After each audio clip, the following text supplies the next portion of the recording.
Hello दोस्तों, कैसे हैं आप लोग। मैं हूं आपका दोस्त सुनील और आज के वीडियो में हम लोग एक नए नोटिफिकेशन के साथ हाजिर हो गए हैं।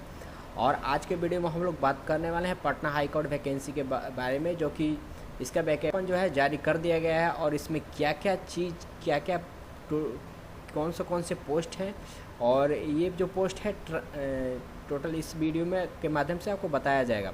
चलिए वीडियो को स्टार्ट करते हैं। इस वीडियो में सबसे पहले हम लोग जान लेते हैं कि पटना हाई कोर्ट की जो वैकेंसी है वो किसके लिए है। ये जो वैकेंसी है ये जो पोस्ट है ट्रांसलेटर के लिए है, ट्रांसलेटर कम प्रूफ रीडर के लिए है। ठीक है, इसमें टोटल जो सीट है 80 होंगे और ये कहाँ के होने वाले हैं तो पटना हाई कोर्ट के लिए होने वाले हैं। और इसका जो अप्लाई मोड है यानी ऑनलाइन जो फॉर्म है वो ऑनलाइन मोड होने वाला है और इसका जो लास्ट डेट है 30 जून को होने वाले हैं। यानी इसका आवेदन जो है स्टार्ट हो चुका है। आप तुरंत ऑनलाइन इसको मैं डिस्क्रिप्शन में लिंक डाल दूंगा, वहाँ से आप इसको आवेदन कर सकते हैं या इस साइट पर आके या इस साइट पर www.patnahighcourt.gov.in पर भी आकर आप इसको ऑनलाइन कर सकते हैं। ठीक है दोस्तों, अब इसके बारे में हम लोग टोटल पूरा डिटेल यानी सारा डिटेल इसमें हम लोग जान लेते हैं, कवर अप करेंगे इस वीडियो में। ठीक है दोस्तों, चलिए वीडियो को। इसमें जो है टोटल जो वैकेंसी है जो 80 रखी गई है। अलग अलग कोटि में जो अलग अलग पद शामिल है जो निम्नलिखित इसमें से बताई गई है। जैसे कि यूआर में 34 सीट है, ईडब्ल्यूएस में आपको 8 सीट दी गई है, ईडब्ल्यूएस में आपको 12 सीट दी गई है और SC/ST 2 सीट और ईबीसी के लिए 15 सीट और बीसी के लिए 9 सीट लगभग दी गई है। इसकी जो ऑनलाइन प्रक्रिया है इसके बारे में हम लोग जान लेते हैं।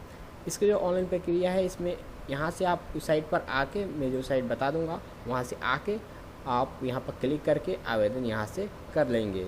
जैसे ही यहाँ पर हम लोग क्लिक करेंगे यहाँ पर आवेदन का पेज खुल जाएगा। यहाँ से आपको आवेदन पूरा कर लेना है।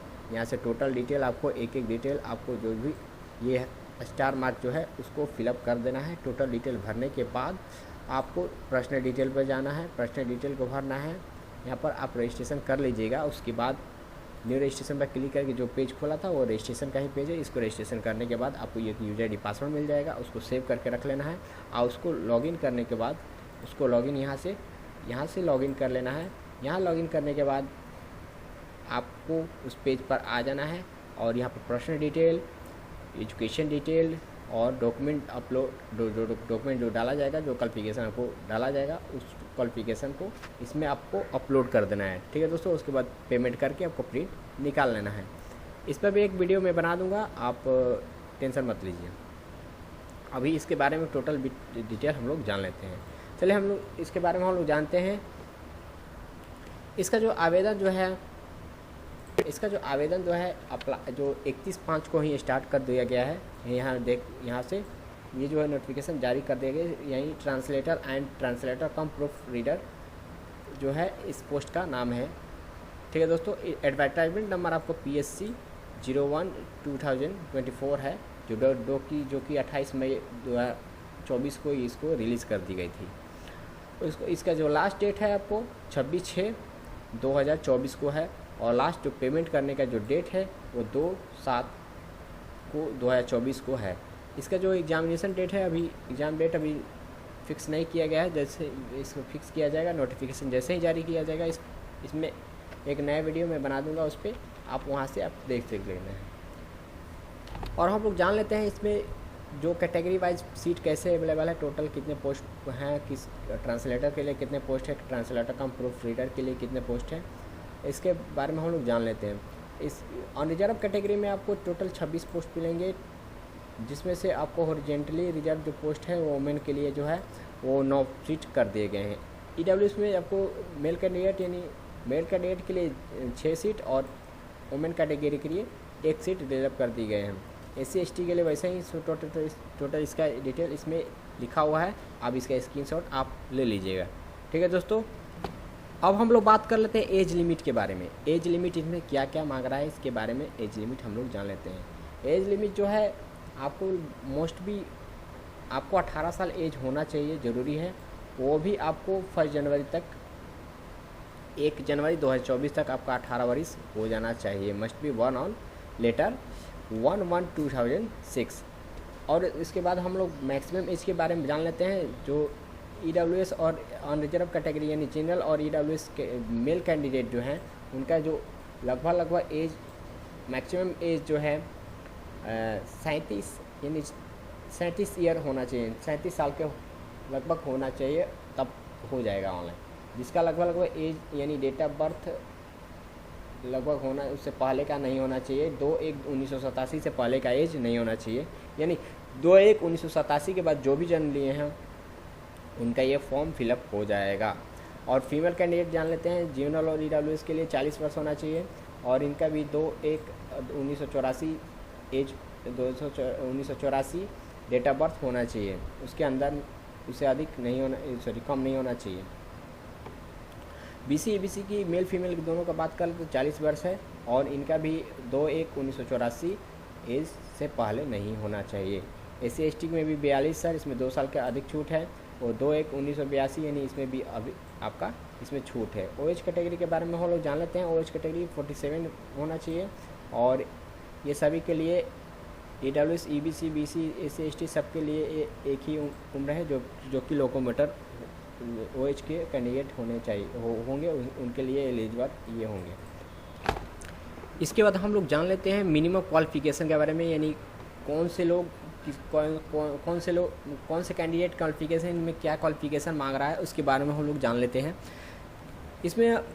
इसमें है कि ग्रेजुएशन विथ इंग्लिश, यानी इंग्लिश सब्जेक्ट से मेन सब्जेक्ट जो है इंग्लिश में, ग्रेजुएशन में इंग्लिश सब्जेक्ट्स मेन होना चाहिए। 1 सब्जेक्ट ऑब्जेक्ट कोई भी बोर्ड से एक इंग्लिश मेन सब्जेक्ट यानी अनर्स सब्जेक्ट होना चाहिए। और इसके बाद नॉलेज ऑफ हिंदी हिंदी का जो नॉलेज है उनको होना चाहिए। उसके बाद आपको कंप्यूटर जो इसका डिप्लोमा सर्टिफिकेट 6 मंथ का होना चाहिए, जैसे DCA ADCA ऐसा कुछ एप्लीकेशन कंप्यूटर एप्लीकेशन का कोर्स होना चाहिए। वो भी कोई भी रिकॉग्नाइज्ड इंस्टीट्यूट से होना चाहिए जो कि मान्यता प्राप्त होना चाहिए। उसके बाद दोस्तों जिसके पास लॉ डिग्री है वो लॉ डिग्री इसमें डाल सकते हैं। और इसकी बात कर लेते हैं, इसमें जिनको नॉलेज है उर्दू, मैथिली और सैंथली तो वो भी इनको भर सकते हैं। ठीक है दोस्तों। इसके बाद हम लोग बात कर लेते हैं प्रोफेशनल डिग्री के बारे में, जो कि बहुत लोगों के पास नहीं होती है, बट जिसके पास है वो इनको भर सकते हैं। ठीक है दोस्तों। इसमें आपको जो आर्मी मिनिमम जो 2 साल के लिए जो ट्यूटोरियल जो आर्मी जो कैंडिडेट जो होते हैं वो भी इनको 2 साल के लिए जो सर्टिफिकेट जो मिलती है इनको सर्व कर तो वो भी इनको भर सकते हैं। या जो NCC कैंडिडेट है जो भी सर्टिफिकेट ले चुके हैं वो भी इसको भर सकते हैं। और अब हम लोग बात कर लेते हैं रिजर्व कैटेगरी को कौन कौन से हैं, जैसे कि SC ST हैं, ST हैं, EWS हैं, EWS हैं, ये सारे कैटेगरी हैं जो कि इस प्रकार हैं। इनको जो छूट मिल रही है वो कोड वाइज है। इसमें जब भी हम लोग ऑनलाइन फॉर्म भरेंगे इसमें कोड को ध्यान देकर यानी भरेंगे। शेड्यूल कास्ट के लिए आपको 02 कोड दिया गया है, ST के लिए ये कोड, EWS के लिए ये कोड, आपको इस पर ध्यान देना है, इसका स्क्रीनशॉट ले लेना है, भरते समय इसको मिलान कर लेना है। ठीक है दोस्तों। इसके परसेंटेज जो रिजर्वेशन कोटा है जो है इसमें यानी SC ST के लिए 16% का रिजर्वेशन है और ST के लिए 1%, ऐसे ही अलग अलग परसेंटेज है जो कि इस प्रकार है, जो इसके स्क्रीनशॉट मार के आप देख सकते हैं इसको। इसके बाद हम लोग जान लेते हैं सिलेक्शन का जो प्रोसेस है वो कैसे होने वाला है। इसका सिलेक्शन प्रोसेस कैसे, आखिर कैसे इसका प्रोसेस जो होने वाला है वो होगा। इसमें सबसे पहले रिटेन टेस्ट होगा आप लोगों का। ठीक है, रिटेन टेस्ट होगा। रिटेन टेस्ट होने के बाद कंप्यूटर पर एक एग्ज़ाम होगा, ये टाइपिंग टेस्ट होगा जो कि 20 वर्ड पर मिनट इन हिंदी में होगा, हिंदी का टाइपिंग होगा इसमें। ठीक है। उसके बाद आपको ये निकल जाने के बाद आपको लास्ट में एक इंटरव्यू होगा। इंटरव्यू निकल जाने के बाद आपको जॉब प्रक्रिया दे दी जाएगी। और बात कर लेते हैं इसमें कितना स्टैंडर्ड मतलब कितना नंबर होगा तो आपको पास कर दिया जाएगा, जिसमें इसमें परसेंटेज के रूप में बताया गया है। तो 40% 40% मार्क्स रिटन टेस्ट में होना चाहिए, अनिवार्य है। फिर 40% मार्क्स कंप्यूटर प्रोसेसिंग यानी कंप्यूटर टाइपिंग में होना चाहिए। 30% मार्क आपको इंटरव्यू में मिलना चाहिए, तभी जाके आप ये जो जॉब जो है वो आपको निकल सकती है, जॉब में पास हो सकते हैं। उसके बाद हम लोग बात कर लेते हैं एग्जामिनेशन फ़ी। आखिर सबसे इम्पोर्टेंट चीज़ यही है बिहार के मामले में, यानी इसका जो फॉर्म है। अब हम लोग बात कर लेते हैं एग्जामिनेशन फ़ी के बारे में। एग्जामिनेशन फ़ी जो है unreserve BC EBC EWS candidate के लिए 1100 रखा गया है, और SC ST और OH कैंडिडेट के लिए 550 रुपया रखा गया है। ठीक है दोस्तों, इस पर एक नया वीडियो बनाऊंगा जिसमें आपको अप्लाई फॉर्म करके यानी अप्लाई करके इस अगले वीडियो में आपको मैं एक आवेदन करके उसमें टोटल डिटेल एक चीज़ के बारे में बताऊंगा। ठीक है दोस्तों, मिलते हैं अगले वीडियो में, तब तक के लिए जय हिंद जय भारत।